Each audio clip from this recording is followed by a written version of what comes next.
주식시장의 최대 악재는 뭐냐? 첫 번째, 많이 올랐다. 두 번째, 모두 샀다. 이제 AI를 최악의 사태랑 비교하는 게 닷컴 버블과 비교하는 건데 약간 유사한 그림이 나올 수도 있어요. 근데 일이 일비할 일이 되게 많아요. 안타깝게도 저는 하반기가 매우 소란스러울 것 같은 게 한국에서 제일 돈이 많은 두 회사가 당장 전기를 달라 매일 난리치고 있어요. 타이밍이 기가 막히다. 핵심은 정부가 에너지 섹터에 268조 원을 투자하겠다. 그냥 거기서 끝나는 거예요. 고정 댓글을 참고하세요. 네, 저희 채널에는 처음 오셨어요. 그쵸? 네. 증권사에서 또 운용사에서 건설 부동산 담당 애널 오래 하셨고 또 이제 투자 전략 실장도 하셨고 지금 또 독립을 하셔가지고 얼마나 또 욕심을 부리시는지. 근데 이분이 업계에서는 어떻게 정평이 나 있냐면 뭐 하나에 꽂히면 정말 딥다이브해서 그것만 파시는 이제 이런 분으로 이제 정평이 나 계시는 김열매 더 큐리어스 대표님 모셨습니다. 안녕하세요. 안녕하세요. 네, 어떻게 소개가 마음에 드십니까? 네, 제가 부정할 수가 없는 내용들이네요. 네. 요새는 또 AI에 그렇게 꽂혀 계신다고. AI 엄청 꽂혀있죠. AI를 쓰는 것도 너무 즐겁고요. 무섭기도 하고 이 산업이 어디로 가고 있는지 그리고 3년 후, 5년 후에 나는 뭘 하고 살아야 할지 고민을 하면서 리서치를 하고 있습니다. 그렇죠. 주로 어떤 모델 쓰세요? 제일 자주 쓰는? 클로드. 혹시나. 네. 클로드가 그렇게 차이가 많이 나요? 훨씬 더 똑똑해요? 그것보다도 클로드 코어를 제가 좀 좋아하는 게 제 노트북에 특정 폴더를 한정해 놓고 거기서 이제 마음껏 작업을 하게 시켜놓는 거라서 그게 쓰기가 좀 좋더라고요. 그리고 리서치 자체, 그러니까 자료조사 이런 거는 제미나이도 쓰고 그리고 챗 GPT도 여전히 많이 쓰고 있는데 작업을 시키기에는 클로드가 좀 아직까지 편한 것 같아요. 누가 그러더라고요. 클로드는 그 약간 경력 사원 같은 느낌이 든대요. 네, 맞아요. 센스가 있어갖고 말귀를 잘 알아듣는다고 하더라고요. 클로드한테는 내가 일하는 원칙만 잘 지시하면 원칙대로 일을 해줘서 경력 사원보다도 더 나을 때도 있는 것 같아요. 오히려 막 이제 나를 지켜보는 시어머니 같다는 느낌도 받는다고 네. 그렇게 말씀들을 하시는데 근데 요새는 또 이제 부동산 건설 애널 오래 하셨으니까 또 오늘은 AI 데이터 센터 관련된 좀 그런 이야기들을 좀 깊게 나눠보도록 할게요. 네. 일단은 시장 상황부터 먼저 안 여쭤볼 수가 없습니다. 맞아요. 어저께 이제 삼성전자가 세계 1위의 영업이익을 냈음에도 불구하고 오늘도 계속 시장이 흘러내리고 있는데 현재 상황을 좀 어떻게 보시는지. 현재 상황은 처참하죠. 정말 이제 대한민국의 코로나 이후에 이렇게 많은 개인 투자자가 참여한 적이 없을 테고, 그리고 상대적으로 안정적인 회사를 찾는다고 이익도 탄탄하고 또 성장성도 좋아 보이는 삼성전자, SK하이닉스를 매우 많이 매수하셨잖아요. 그런데 실적은 예상만큼 나왔는데 심지어 어떤 증권사에서는 예상보다도 더 잘 나왔다. 이런 평가가 나오는데도 주가가 급락했죠. 오늘도 만만치 않게 또 하락하고 있는데요. 지금 시장 상황은 그런 것 같아요. 이제 주식시장의 최대 악재는 뭐냐? 첫 번째, 많이 올랐다. 두 번째, 모두 샀다. 두 가지 조건이 성립하는 상황 아니냐. 그래서 주가가 이제 바닥에서 올라갈 때는 작은 호재에도 시장이 반가워해주고 의심보다는 기뻐하는 게 더 크다면 주가가 이제 고공행진한 다음에 많이 올라 있는 상태에서는 작은 의구심만 생겨도 불안에 떨고 있죠. 지금 딱 그런 모습이다. 좀 변동성이 7월 달에는 한 달 동안 좀 클 것 같고 요걸 잠재우려면 결국 삼성전자, SK하이닉스의 반도체를 사주는 기업들이 더 살 거야 라는 말을 해줘야 될 것 같아요. 그게 7월 말 제일 빠른 게 7월 22일 알파벳 실적 발표인데 7월 말까지 계속해서 빅테크 그 실적 발표가 이어져 있으니까 그때까지는 좀 이런 변동성을 우리가 견뎌야 되지 않을까. 그렇죠. 견뎌야 되는 거겠죠? 견디는 방식도 다 여러 가지죠. 개인차가 있습니다. 맞아요. 일정 부분 수익을 실현하고 버티는 사람이 있는 거고 손실도 어느 정도는 손절도 하면서 버티는 사람이 있는 거고 단기에 나는 연말까지 돈 쓸 일도 없는데 그냥 안 볼 거야. 이거는 또 대응 방식도 각자 다르죠. 그렇죠. 네. 저는 세 번째를 택하고 있습니다. 안 본다. 계좌를 안 보고 있습니다. 그것도 방법일 수 있습니다. 네, 그렇죠. 네. 언젠가는 올라갈 가능성이 일단 저는 높다고 생각을 하기 때문에.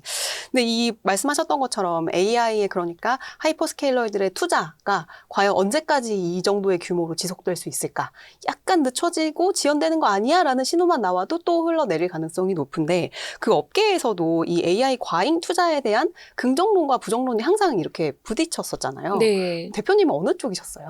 저는 장기적으로는 긍정론인데 단기적으로는 걱정되는 부분이 많아서 이제 제가 이렇게 이제 막 1시간이 안 되는 분량의 유튜브를 여기저기 채널에 나가잖아요. 그러면 이제 어떤 날은 주제가 제가 걱정하는 부분에 맞춰져 있고 왜냐면 제가 긍정적인 것과 부정적인 거를 1시간 내내 다 얘기할 수가 없으니까 하나를 또 깊이 파다 보니 또 이제 여기에 맞춰가지고 집중해서 말씀을 네. 드리면 대표적으로 불안감이 싹 트는 건 사모대출 시장이거든요. 사모대출만 얘기하는 데에서는 사람들이 김열매는 시장을 되게 안 좋게 보는구나 네. 이렇게 생각하는 거고 또 긍정적으로 보자라고 하면은 시장 규모가 엄청 커지거든요. 네. 그래서 AI 데이터 센터는요 지금 계획돼 있는 거의 절반만 가도 반도체를 걱정할 정도가 아니라 오히려 계속 모자란다고 해야 될 정도예요. 네. 라고 하니까 되게 헷갈리는 거죠. 근데 이게 저만 헷갈리는 거면 시장이 별로 요동치지 않아야 되는데 저만 헷갈리는 게 아닌 것 같다. 그렇죠. 시장이 다들 긍정적으로 보려면 업사이드가 엄청난 포텐셜을 보는 거고 불안한 요인을 찾자면 불안한 요인도 한두 개가 아니라는 거죠. 근데 저는 궁극적으로는 AI 시대는 열렸다. 그리고 오픈 AI 챗 GPT 나온 게 22년 11월 30일이었는데 네. 이제 고작 3년 반밖에 안 됐어요. 앞으로 갈 길이 구말리인 거죠. 근데 이 등락을 겪으면서 갈 거고 저는 장기적으로는 AI를 매우 좋게 매우 좋다는 게 시장이 지금 열린 것보다 훨씬 크게 열릴 거다라고 생각은 합니다. 그러니까 확실히 AI라는 게 우리가 모두가 다 처음 가보는 시장인지라 네. 좋게 생각하면 한없이 좋은 것들이 많고 또 이게 단기적으로 어쨌든 부정적인 시각으로 보면 또 한없이 나쁜 소식들이 네, 맞아요. 있으니까 이거의 균형을 찾아가면서 투자를 하는 게 너무 어려운 일인 것 같아요. 이게 이제 AI를 최악의 사태랑 비교하는 게 닷컴 버블과 비교하는 건데 그렇죠. 아직까지는 닷컴 버블은 아니라고 보죠. 왜냐하면 닷컴 버블 때는 돈을 못 버는 기업들이 너무 많이 늘어났고 주가가 밸류에이션이 높았으니까요. 그런데 이제부터 한 2년 정도를 계획돼 있는 데이터 센터 투자 다 하고 너도 나도 뭐 AI GPU 임대업 하겠다 이렇게 나서면 약간 유사한 그림이 나올 수도 있어요. 그때랑. 네, 아직은 아니라고 보는 네. 거죠. 그런데 왜 그러냐면은 세상이 이제 디지털화 되는 과정에 있는 거잖아요. 그런데 요거를 흥분해서 뛰어가면 주가가 더 먼저 가는 거고 네. 그 주가를 보면서 이게 대세야라고 생각하면서 사람들은 투자를 더 많이 하게 되고 그럼 완전 이제 투기성으로 확 그렇죠. 올라가는. 예. 지금 그런 이제 초입 국면에 있지 않나 이제 그런 생각을 좀 하는데요. 문제는 뭐냐면은 닷컴 버블하고 지금하고의 유사점을 굳이 찾자라고 네. 하면 당장 돈 버는 기업이 잘 안 보인다는 거예요. 투자 대비 효용을 아직은 숫자로 증명하지 못한 산업이라는 게 네. 지금 제일 마음에 걸리는 부분인 거죠. 닷컴 버블 당시에도 그래서 웹페이지 만들고 닷컴 사이트 만들어서 뭘로 돈 벌 건데 돈 버는 기업이 엄청나게 많이 나와서 지금의 빅테크가 생긴 거지만 네. 그때 당시에는 아마존조차도 주가가 엄청나게 올랐다가 뭐 90% 이상 빠지는 그런 일이 생겼던 거죠. 지금도 데이터 센터는 뭐가 돈이 되는데 라고 하면은 당장 이익으로 보여준 건 반도체밖에 없고 그렇죠. 반도체가 벌고 있고 그러면 반도체를 사주는 애들은 이 투자를 해서 돈을 벌 수 있어? 라는 거에 대답이 아직 안 나온 상태라는 거죠. 저는 궁극에는 답이 나올 거다. 벌 거다라고 생각하지만 중간 과정은 순탄하지 않은 것 같아요. 네. 맞아요. 그래서 이제 메타발 그 데이터 그 컴퓨팅 파워를 임대하는 그 소식 하나로 이제 이 투심이 완전 확 쪼그라든 게 같은 맞아요. 이유인 거죠. 네. 근데 생각해보면 그룹 같은, 그러니까 XAI는 이미 그런 임대 사업을 하고 있었잖아요. 맞아요. 근데 그게 뭐 그렇게 새로운 뉴스인가? 라고 생각했는데 이게 왜 이렇게 차이가 났던 걸까요? 주가가 더 올랐다는 거 말고는 바뀐 게 없다. 그러니까 불안한 그 고점에서 작은 뉴스 하나에도 이제 훅. 네. 그리고 이제 XAI가 임대 사업 한다라고 이제 발표할 때는 스페이스 X 상장 전이에요. 그렇죠. XAI를 스페이스 X가 흡수 합병한 이후에 XAI는 그렇게 임대를 해도 시장에 관심을 받는 기업은 아니었어요. 솔직히. 그게 이제 딱 스포트라이트가 그쪽으로 가진 않았죠. 그렇죠. 네. 그리고 합병해서 스페이스 X가 자금 조달 충분히 많이 하면 걱정 없다 이렇게 생각한 건데 스페이스 X가 IPO 하면서 사상 최대 규모의 IPO로 자금 조달을 한 직후에 또 채권 발행을 하겠다. 그렇죠. 그러니까 대체 돈이 얼마나 필요한 거야? 이런 걱정이 생기고 그 이후에 구글도 알파벳도 증자를 발표했고 회사채도 발행하고 엊그제는 아마존도 250억 달러 점점 금액이 커지고 있죠. 이게 누적적으로 하면은 이런 식이면은 1조 달러 금방이겠는데? 이런 생각이 드니까 시장의 자금이 이제 데이터 센터 투자 쪽으로 너무 많이 몰려가고 있다. 이게 이제 좀 걱정되는 부분인 것 그게 같아요. 조금씩 쌓이고 쌓여서 이거 데이터 센터로 너무 많은 돈이 가는 거 아니야? 네. 이거 빚내서 하는 거 이거 괜찮아? 수익성도 안 나오는 것 같은데 아직 모르겠는데 이런 이제 우려들이 이제 증폭이 되고 있는 그런 상황이다. 네. 이렇게 보면 될 것 같은데 근데 이제 AI 데이터 센터라고 이제 하도 귀에 못이 박히도록 이제 들어서 뭐 그런가 보다 그런 게 있나 보다 하는데 정확히 AI 데이터 센터가 이제 하는 역할이랑 이게 부동산이랑 또 어떻게 다른 건지 이런 것도 좀 구조적으로 우리가 네. 이 데이터 센터를 정말 정확하게 알고 싶거든요. 그런 것 좀 설명을 해주시면 좋을 것 같아요. 저도 뭐 AI 데이터 센터 자체 전문가는 아니에요. 네. 근데 AI 데이터 센터가 갑자기 사이즈가 커진 게 대용량 데이터를 트레이닝하는 학습용 데이터 센터가 AI 학습용 데이터 센터가 어마어마한 규모로 생겼고 네. 그 이후에 이제 맞춤형으로 추론형 같은 경우에는 이제 렉이 없이 빠른 속도로 해야 된다 해서 막 통신 네트워크 이런 게 그렇죠. 중요해진다고 하잖아요. 네. 그래서 이제 추론형이 또 많아지고 있는 중이에요.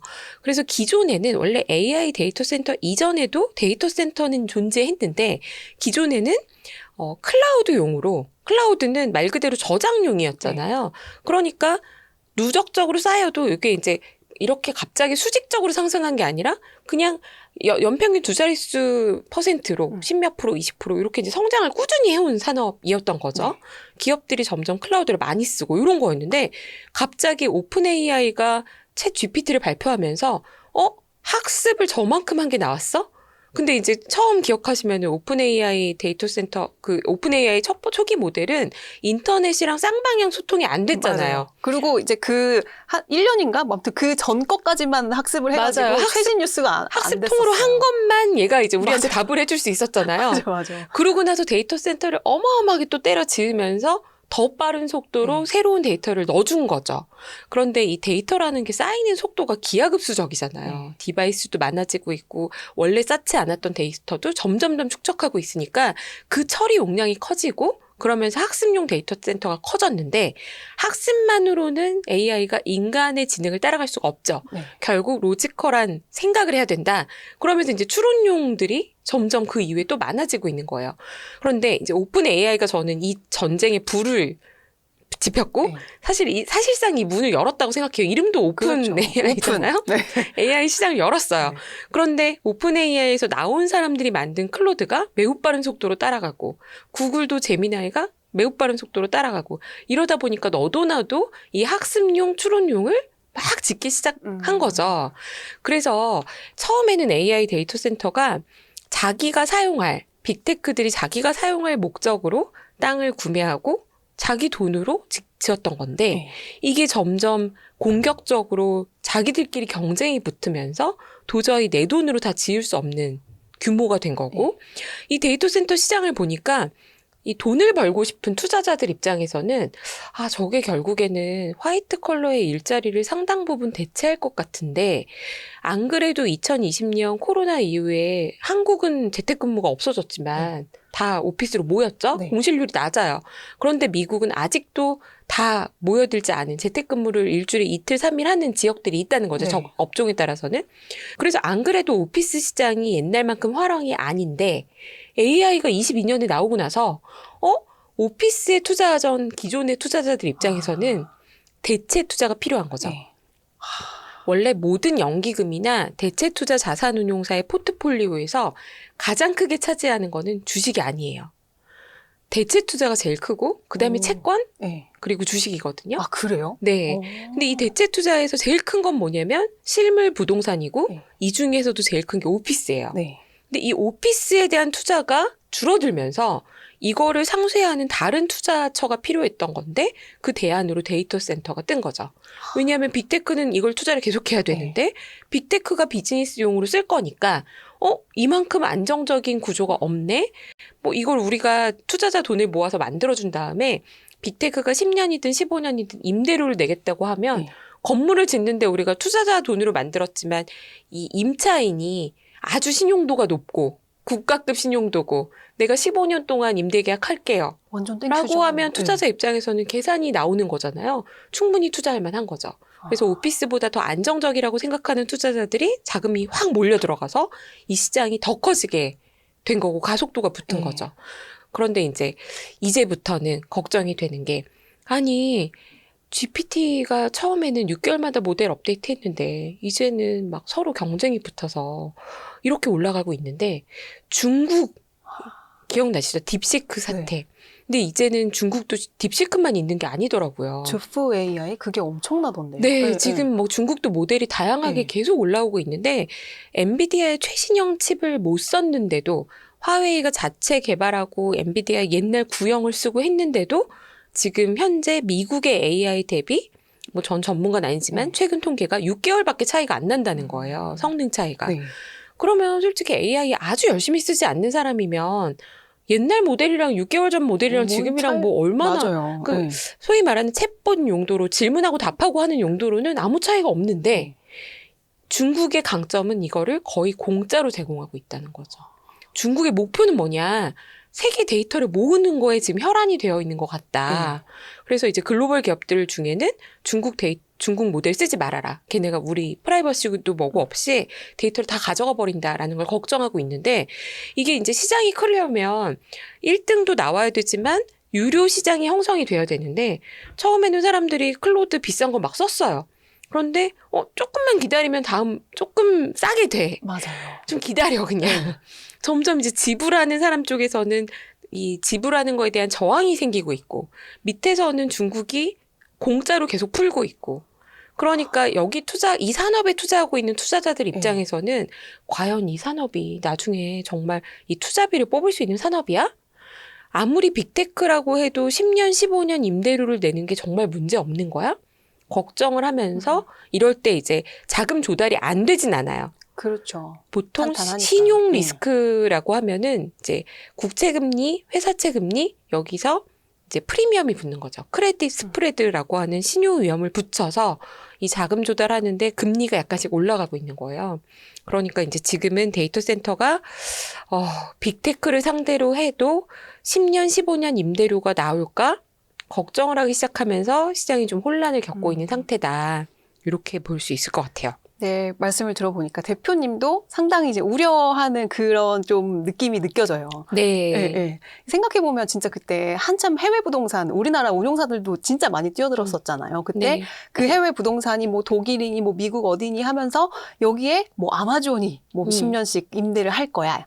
라고 이제 임차를 할 거라고 하니까 투자자들이 일반 투자자들까지 모여가지고 그 펀드를 만들어서 근데 그게 이제 코로나 이후에 다 이제 손실 처리되는 맞아요. 그런 사건이 있었잖아요. 근데 그 투자 자금이 상업용 오피스는 이제 재택근무 많아지고 영공실이 많아 하니까 AI 데이터 센터로 여기 좀 크고 있는데 안전해 보이고 그래서 더 몰려가서 이게 시장이 더 가속화됐다. 이렇게 해석을 하시는 거죠? 네.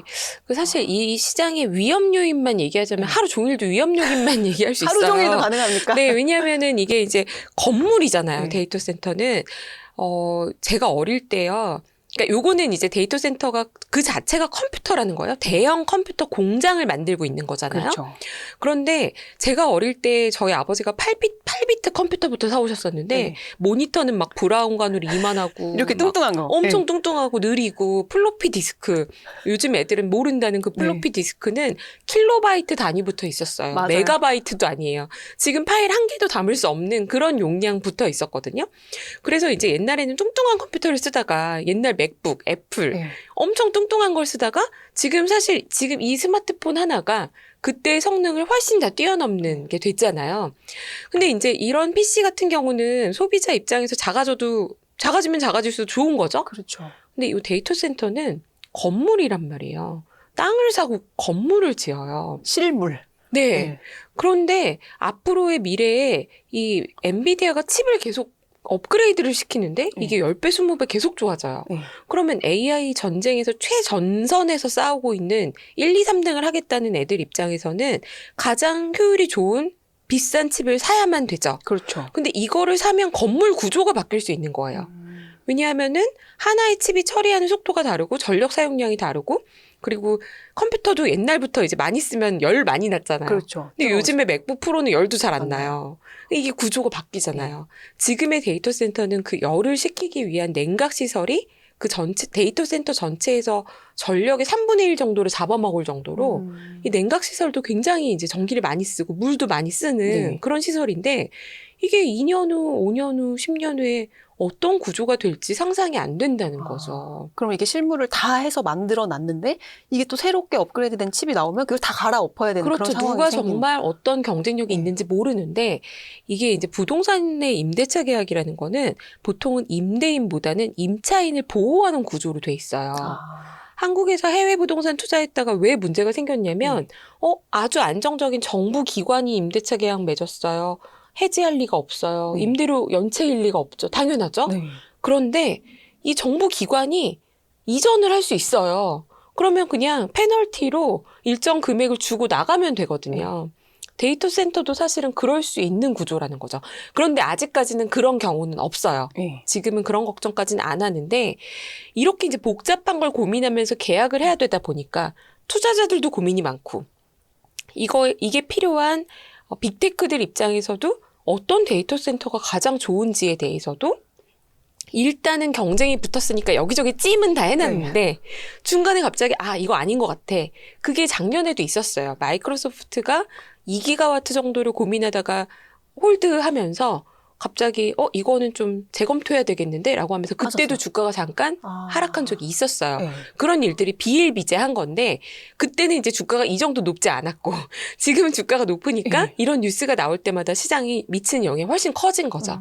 그리고 최근에는 이제 블랙스톤이 자산운용사가 주도하는 이런 프로젝트들이 많아졌는데 이제 자산운용사들 입장에서도 좋은 전력 확보가 용이한 좋은 토지는 빨리 확보해야 된다. 그렇죠. 그래야 아마존이나 메타나 구글한테 빌려주지라고 생각해서 공격적으로 들어갔는데 버지니아주의 데이터 센터를 너무 많이 짓다 보니까 주민들이 민원이 심해지면서 이걸 해결하는 비용이 더 많이 들고 그러면 이 속도가 늦어지면 시간이 지금 생명인데 못하겠다라고 하면서 이것도 철회를 해요. 그러니까 약간 사실상 중단인데 이게 이제 언제 다시 갈지 모르는 상태로 들어가는 거죠. 이런 프로젝트가 생길 때마다 반도체 수요는 어떻게 되는 거야? 걱정을 하는 거죠. 근데 이제 여기까지는 제가 걱정되는 걸 말씀드렸다면 그러면 오히려 제가 방송 나가서 다 파세요 이렇게 얘기하면 얼마나 심플해요. 그렇지 않아요. 왜냐하면 이게 장기적으로는 반드시 필요한 인프라라고 모두 확신하기 때문에 더 경쟁력을 갖추기 위해서 서로 싸우고 있는 거지 이걸 안 하겠다거나 주저주저하면서 나는 빠질래라는 신호는 어디서도 찾을 수가 없어요. 그렇죠. 그러니까 이제 구글 그 창업자가 파산할지언정. 맞아요. 우리는 못 먹어도 고. 지금 다 그렇게 외치고 있는 이거는 거잖아요. 돌이킬 수 없다. 그러니까 이거를 우리가 물러선다는 얘기는 넥스트의 비즈니스가 우리는 없다는 얘기가 돼버리는 거라서 가는 거예요, 무조건.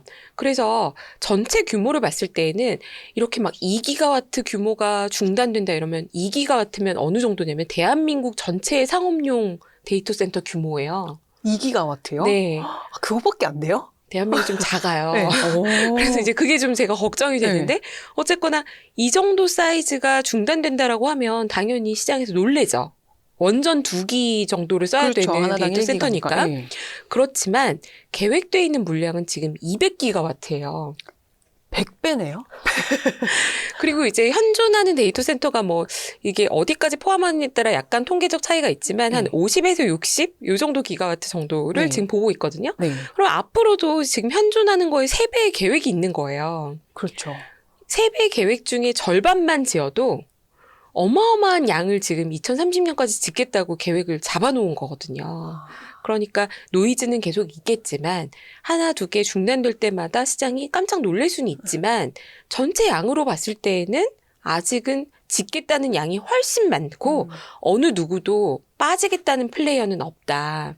그래서 저는 이 시장 자체는 앞으로 그래도 반도체 측면에서도 괜찮은 게 아닌가 이런 생각을 하는 거죠. 이미 계획된 물량이 네. 절반만 지어도 여전히 충분하다. 지금까지 네. 30년 동안 지은 거에 몇 배를 더 지어야 되니까 충분히 많은 물량이 지금 대기하고 있다. 여러 가지 이제 중간중간에 잡음은 있겠지만 네. 결국에는 이거는 갈 수밖에 없는 길이라는 그 어떤 큰 그림을 보면 일희일비하지 말아야겠다라는 생각이 근데 이제 일이 일비할 일이 되게 많아요. 그렇죠. 왜냐하면 이게 미국이라는 거대한 국가가 진짜 국가가 작정하고 전략 산업으로 밀어붙인다라고 생각이 되거든요. 그 이유는 뭐냐면 중국이 가파르게 따라오고 있다는 그렇죠. 거고 러시아 우크라이나 전쟁 때부터 이미 조짐이 있었는데 이란 전쟁에서 우리가 확인한 게 뭐냐면 AI라는 거 결국에는 이 AI를 얼마나 발전시키느냐가 정밀 타격을 가능하게 하고 예측을 강화하고 방위 산업 문제라는 거죠. 그렇죠.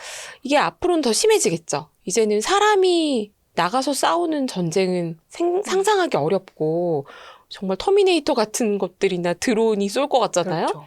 그런 세상이 이미 현실화돼 있는데 사이버 시큐리티가 뚫리면 내가 공격하는 것만 중요한 게 아니라 내 안보가 뚫리면 끝나는 거죠. 그렇죠. 근데 중국의 AI 모델이 불과 6개월 차이로 따라오고 있고 그러니까 미국 입장에서는 엔트로픽의 미토스를 오픈했다가 이거 보안을 뚫어버리면 큰일 나. 이거 공개하지 마. 미국인만 쓰게 해. 그렇죠. 이런 결정을 내리잖아요. 이 얘기는 뭐냐면 미국이 6개월만 멈추고 있으면 중국이 앞서갈 수도 있다. 굉장한 위협인 거죠. 그래서 미국은 무조건 가려고 하는데 그래서 작년부터 약간 무리해서 인허가를 해준 느낌이 있어요. 빨리 하려고. 현실적인 속도가 아니라 왜 정치인들의 공약도 있고 그렇죠. 주정부가 막 밀어주는 것도 있고 주마다 차이는 있지만 그게 이제 언제부터 일어났나 제가 좀 찾아보니까 작년 7월 달에 25년 7월 달에 트럼프 대통령이 AI에 관한 행동 강령 같은 걸 발표했어요. 네. 미국 정부는 국가 전략 측면에서 AI를 무조건 밀고 간다. 네. 또 그거는 이제 국회도서관의 한국의 국회도서관의 국가 전략 포럼이라는 페이지에 들어가면 네. 미국의 전략 정책이 다 정리가 돼 있어요. 한국어로. 그래서 그걸 보시면 핵심 내용이 뭐냐면 AI는 우리가 절대 늦으면 안 되는 뒤떨어져서는 안 되는 산업이기 때문에 미국이 무조건 경쟁 우위를 확보해야 된다. 그러기 위해서는 데이터 센터를 지어야 되는데 여기와 관련된 인허가, 전력 확보 이런 거에 대한 규제를 다 철폐하고 미국의 중앙정부에서 이걸 다 철폐하고 주정부가 또 이제 세칙들을 가지고 있는데 요것도 웬만하면 풀어주라라는 방향으로 세팅을 한 거죠. 그게 불과 작년 7월 달이에요. 1년이네요. 네. 1년 전. 그래서 그 이후에 더 빠른 속도로 데이터 센터 발주가 나온 게 아닌가. 그래서 우리가 작년 상반기만 해도 반도체 오더가 이렇게 갑자기 급증할 거라고 예상을 못했던 게 아닐까라고 생각이 되고 그때부터 폭증하는 게 뭐냐면 전력이에요. 그렇죠. 전력 확보가 제일 먼저 필요하니까 전력의 밸류체인에 있는 것들이 제일 먼저 오더가 막 나옵니다. 발주가 막 나오니까 수주가 막 갑자기 목에 차게 되고 잔고가 확 늘어나고 그 다음에 반도체 가격이 올라가고 반도체 주문이 많이 늘어난 거죠. 그러면 미국이 그 정도로 작정하고 가면 순탄하게 가야 되는데 안타깝게도 저는 하반기가 매우 소란스러울 것 같은 게 지금 공화당, 민주당 매우 치열하고 그렇죠. 트럼프가 지지율이 매우 낮아져 있잖아요. 민주당이 공격하기 굉장히 좋은 포인트가 무분별한 투자예요. 네. 그렇지. 특히나 지역 주민 입장에서는 데이터 센터 옆에 짓는데 나한테 좋은 게 뭐냐는 거예요. 엄청 반대하더라고요. 당연히 반대할 만해요. 이게 위성 사진으로 보면 어마어마한 규모의 컴퓨터를 짓고 있는 건데 컴퓨터 서버가 내 옆으로 내 집 마당 옆으로 무한정 들어오고 그게 소음도 발생시키고 전자파도 걱정되고 게다가 버지니아 같은 경우에는 냉각수를 넣느라고 식수가 모자란 일까지 발생했다는 그래서 거예요. 뭐 흙탕물이 뭐 나왔다 뭐 이런 뉴스들도 맞아요. 있던데. 왜냐면 6, 7번 정도 돌리고 이제 폐수를 쏟아냈는데 거기 이제 흙탕물이 나왔다. 뭐 이러는 거죠. 물론 그쪽 기술도 계속 업그레이드는 되고 있어요. 하지만 제가 지역 주민이면 당연히 나한테 좋은 게 뭐야 라고 생각하겠죠. 전기요금도 올라가고 막 난리도 맞아요. 났었는데. 전기도 모자라고.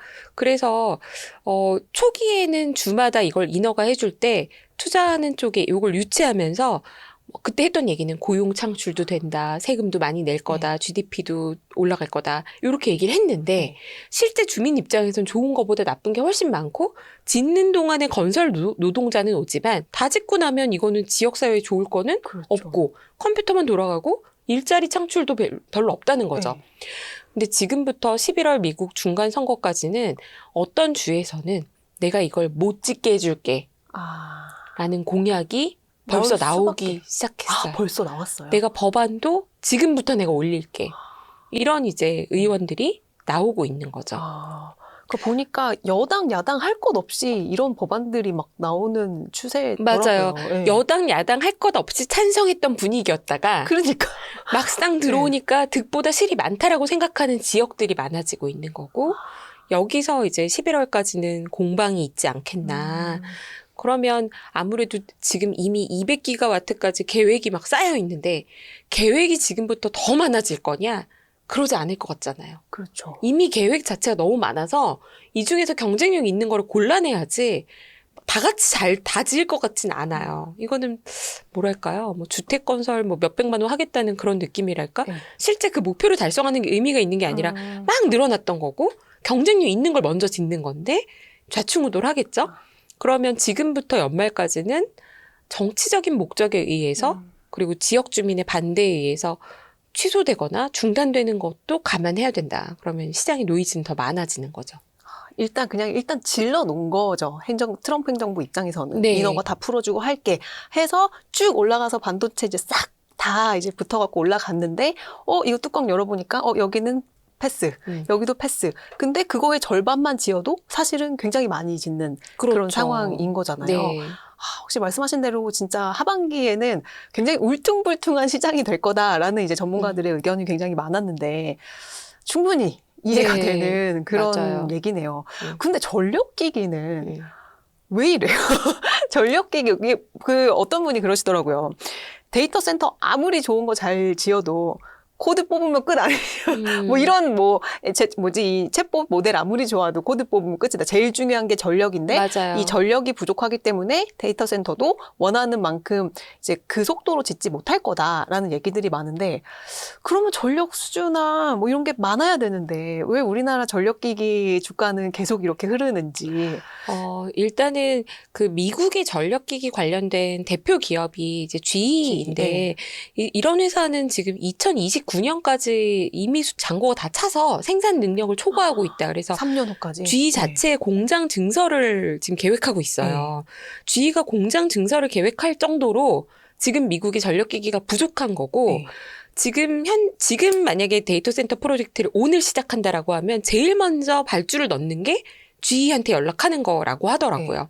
그런데 지금 오더 넣으면 2030년에 이제 만들어줄 수 있는 거죠. 그러니까 분명히 수주 잔고가 풍부하고 전력기가 좋은 게 맞는데 문제는 한국 기업들 같은 경우에 이미 밸류에이션이 일단 좀 비싸고요. 지금 당장 이익이 나오지 않고 있고 두 번째는 송배전 같은 경우에 이제 많은 기업들 주가가 올랐는데 앞으로 지금 짓고 있는 미국의 데이터 센터 대부분은 온사이트 발전을 해야 되는 게 훨씬 더 많아요.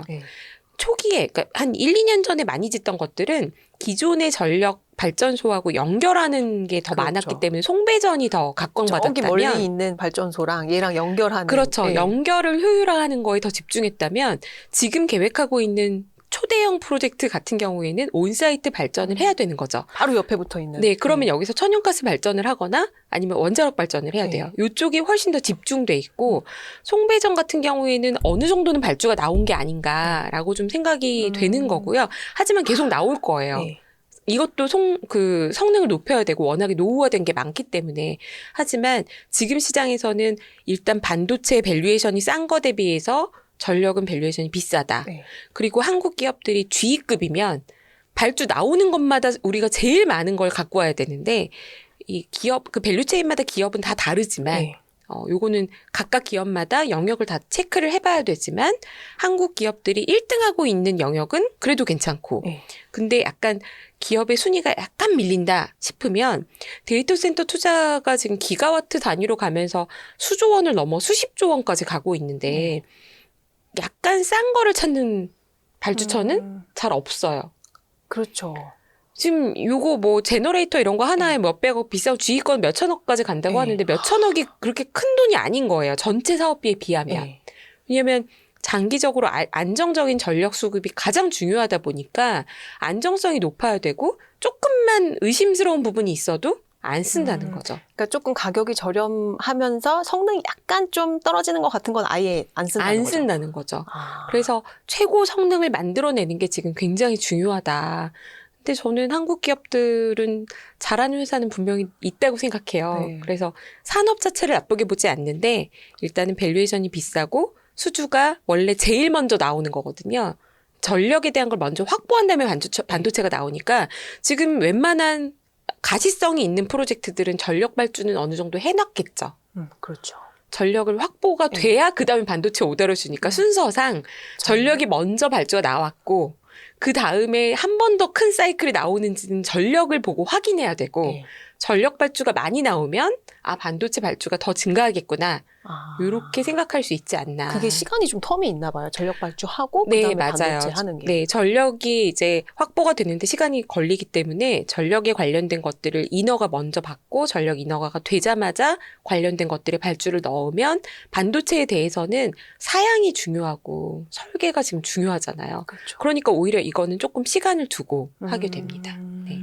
근데 그 전력은 GE 같은 경우는 이미 2030년까지 다 차 있고.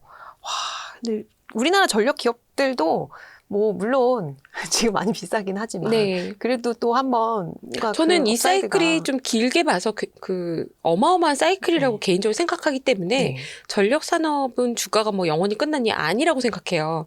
그런데 다만 1등들이 아니고 미국의 전력기기가 주가가 올라서 얘네들이 좀 조정을 받고 있을 때는 한국이 그걸 뚫고 가기는 좀 쉽지 않다. 그렇죠. 사실 요새 네. 미국 전력기기들 좋거든요. 네. 반도체주는 떨어져도. 네. 근데 이제 우리나라는 그게 이렇게 낙수 효과가 뭔가 안 오는 것 같아서 여쭤봤는데 이제 좀 이해가 되네요. 네. 실력이 1등이 아니다. 네. 뭐 한마디로.